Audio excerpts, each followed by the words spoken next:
Hello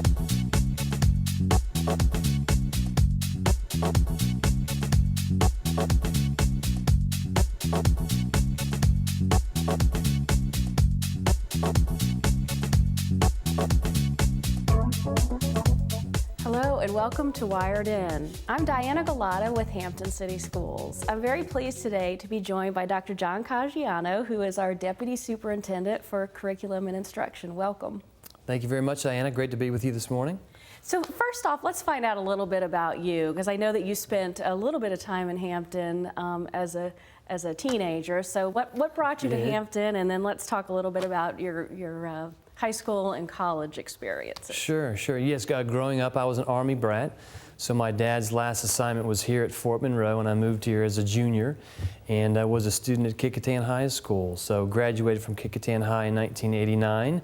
And while my parents moved on, I was dating a local girl at the time, wound up marrying her, and decided to hang around the Tidewater area. So I've been here since 1989. So where did you go to college? Went to college at James Madison University, unusual with a degree in finance to be here today with you. And at the time living in Hampton and coaching youth basketball, and was not really enjoying what I was doing after college in the world of finance as much as I was working with kids. So my wife and I had a conversation and decided to go back to school. So went to Norfolk State for my certification for elementary school. And I wound up teaching elementary school here in Hampton, Burbank Elementary, grades 4 and 5, prior to getting into administration. Okay. So then how long have you been in Hampton City Schools as an employee? As an employee, this is my 16th year with Hampton City Schools and 20 years in education altogether. So in Hampton, after teaching at Burbank Elementary, moved to Sims Middle School as an assistant principal for several years, and then the principal at Asbury Elementary for a few years, and then Sims Middle School, principal there, back to Sims as principal for several years.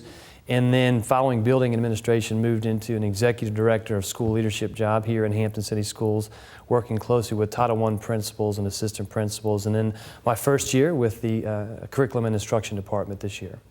So as Deputy Superintendent, tell us a little bit about what your job looks like on a daily basis. What is your role in the school system? Certainly. Well, we do have two Deputy Superintendents, one Susie Scott, who oversees operations and support, and then my side is really teaching and learning, so kind of everything related to instruction.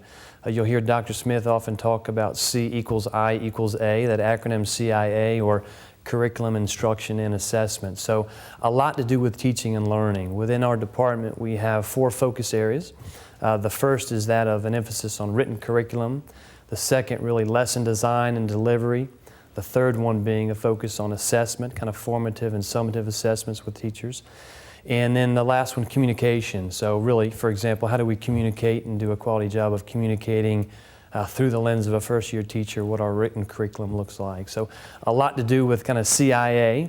And then there are also a lot of other drivers. I mean, we have the strategic plan. So as you know, one of our key goal areas, maximizing every child's learning. Within that, there are kind of some sub-goals, and certainly some that speak to literacy. So key areas within the strategic plan drive the efforts in our department.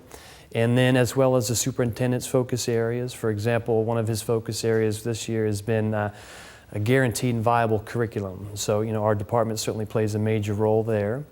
And then, from a servant leadership standpoint, there are a number of other things that just come up in meetings with teachers, focus group meetings, where they say, we'd like to tweak this, or perhaps can you consider some additional resources in this area? So a lot of it is about how we support teachers in the classrooms and what they do on a daily basis. So let's break that down a little bit, because I know you have specialists in curriculum areas within your department that you oversee. And so, like for example, science. I know that we're doing a lot of things in the area of science, with going out on the boats not long ago, and the oyster harvesting and so on. But what specifically does the support from the science department look like to a school? Like, how would they support a teacher directly or a school directly in the area of teaching and learning?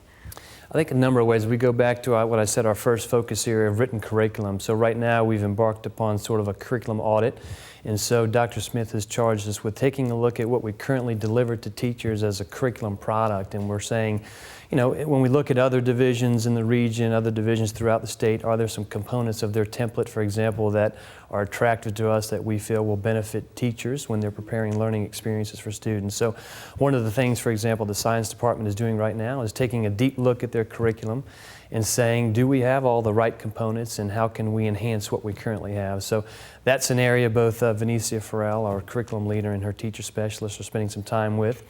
And then from there, a lot of it is looking at data. So when we look at data, for example, last year's SOL test results, are there certain skill areas where perhaps when we look at our curriculum we could beef up?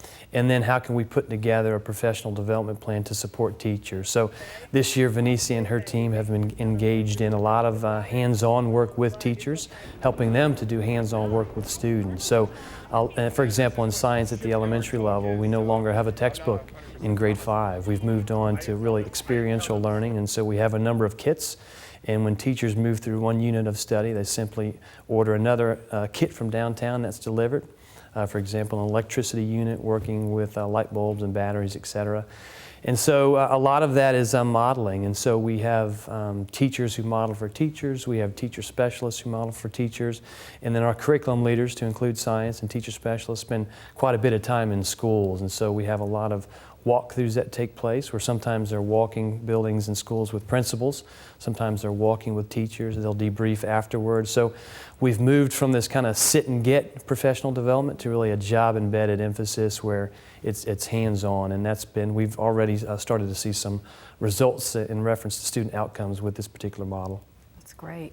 Well, I know that since you've come into the job as deputy superintendent, one of the things that you've focused on with our new superintendent, Dr. Smith, has been the tiered supports, or tiered interventions at the schools. So, and the way that I understand it is some of our schools that may need a little bit more support, we really are focusing in on what are those specific things that we can do to help those schools, and it's just not at all the same kind of support to all schools. It's very specific. So can you talk a little bit about that?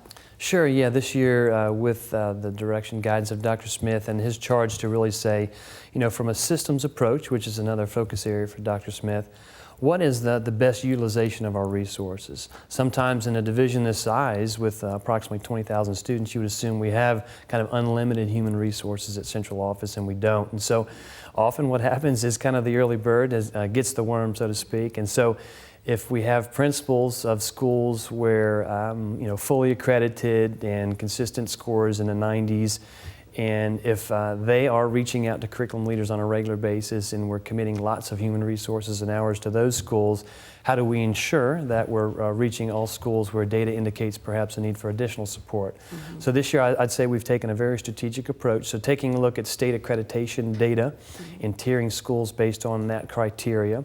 So we have Tier 1, Tier 2, and Tier 3, and as you kind of move up this pyramid, we increase the efforts for support. And so with our Tier 3 schools, for example, our executive directors for school leadership on a monthly basis bring teams in. It could be that if your data demonstrates a need for additional support in science or language, that members of those departments walk with the principal, assistant principal, executive director. They'll walk in classrooms, visit, debrief, and kind of action plan afterwards. How can we provide additional support? So we've received a lot of positive feedback from stakeholders in reference to that plan of action, and it has been a very strategic approach to providing school support in a division this size. So I want to switch gears for a second because we both know that parents and what they can do at home play a key role in the success of students at school. And so, and I know that you've provided some presentations to our key communicator group and the PTA on helping parents find resources to best help their students. So can you share a little bit about that?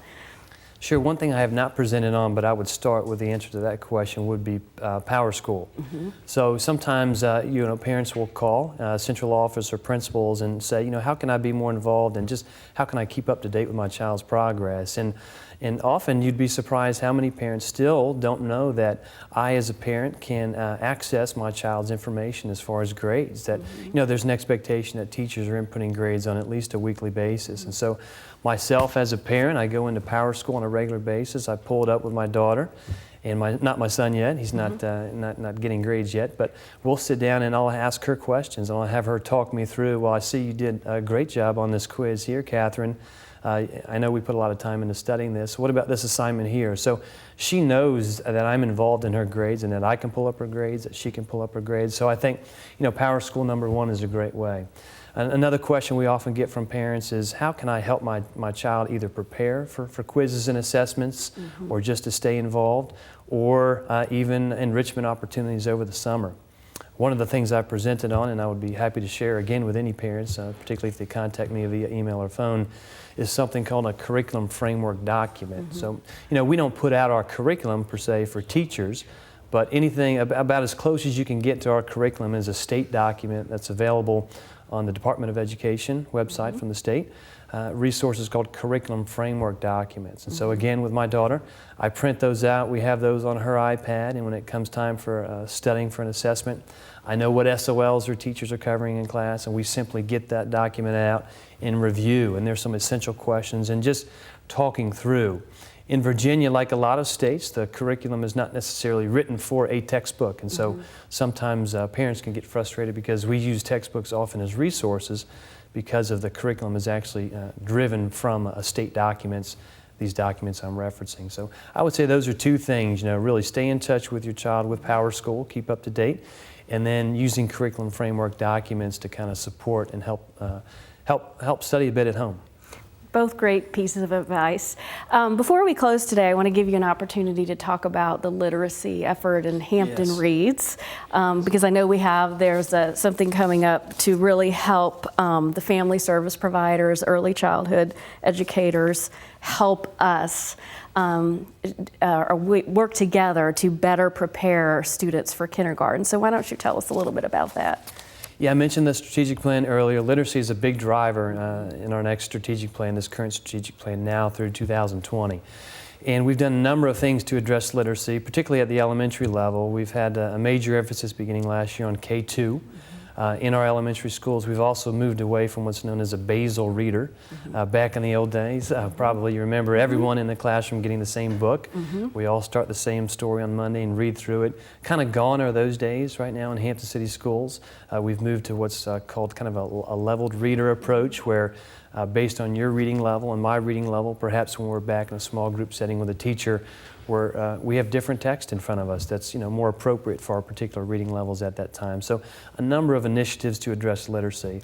One of the things we've heard Dr. Smith talk about as a result of his Look, Listen, and Learn tour and internal and external stakeholders has been that this is really a birth to post-secondary issue. It's not a K-12 issue. So what can we do in Hampton, and his charge really, what can we do in Hampton to set kids up for success, particularly when it comes to readiness skills, prior to kids entering our doors in kindergarten? So we're very excited. We've got a task force together.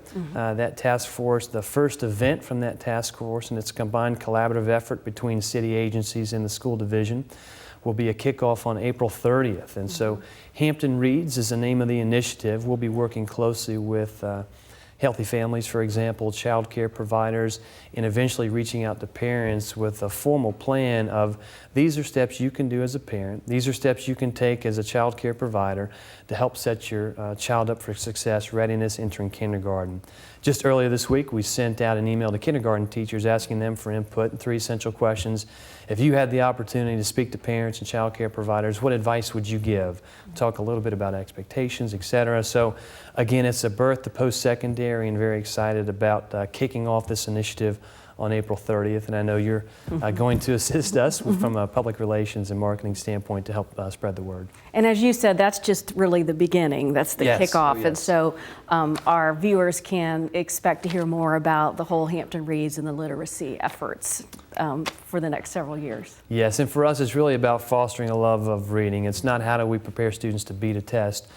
Passing an SOL assessment is just a byproduct of students being able to read fluently and comprehend. So it really is about birth to post-secondary, kind of fostering a love of reading, because we know the gatekeeper that the skill set of literacy brings about. Well, I appreciate you coming on today. You shared a lot of very interesting information about curriculum and instruction, and we'll have you back in 6 months or a year and get an update on what's going on. That would be great. Thank you very much, Diana. I appreciate the opportunity. And thank you for watching Wired In. Have a great week.